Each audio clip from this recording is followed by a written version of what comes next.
we talked about Henry Miller a couple of weeks ago, and after I left that episode, I'm like, I need to dive back into Henry Miller. It's been a little bit. I can't wait to rediscover it when I watch it, because I'm not remembering it like immediately. So we talked about it a little bit, and so he has like this 3 series of books. It's like Plexus, Nexus, and Sexus. And I'm reading, when I first moved to Omaha, I read Plexus, and it's interesting because I looked at some of the video, even from this studio. Yeah. I looked at some old photos, and it was so sparse. I had these. Yeah.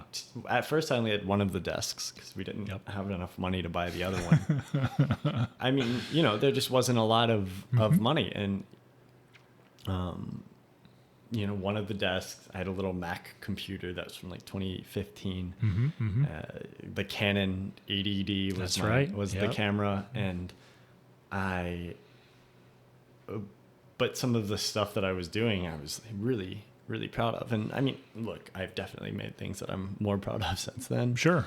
But I just looked at it, and so the parallel to Henry Miller is he writes about all of his, especially you read Tropic of Cancer or Air Conditioned Nightmare or Sexes, Plexus, and some of his older books too. And when he was older, it's just so chaotic. Just this chaotic life, getting evicted and not being able to pay rent, and like living in hotels and prostitutes and just filth and debauchery and crazy, just no, like this absolute lack of structure, I guess. And I read it, and part of me is like, oh my gosh, I've got this very controlled, like, sleep, wake up, but then I'm all my little things all the way I want them. But you read it and you're like, man, this stuff is great. This is really, really good. And then I'll hear stories of people, and I don't know if that's possible for me at this point. Yeah.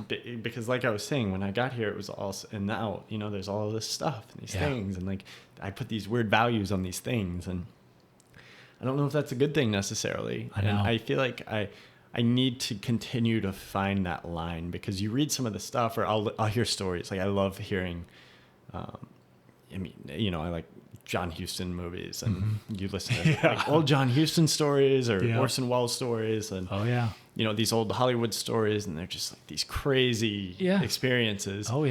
And whether it's military experiences or whether it's just like meetings with people or just crazy nights. And I'm like, man, I need to get to bed by 9:30 and I'm like, I need to open myself up a little bit more, because I mean, it's just, do I think that you have to be in this crazy, getting evicted to create great work? No, that's not what I'm saying.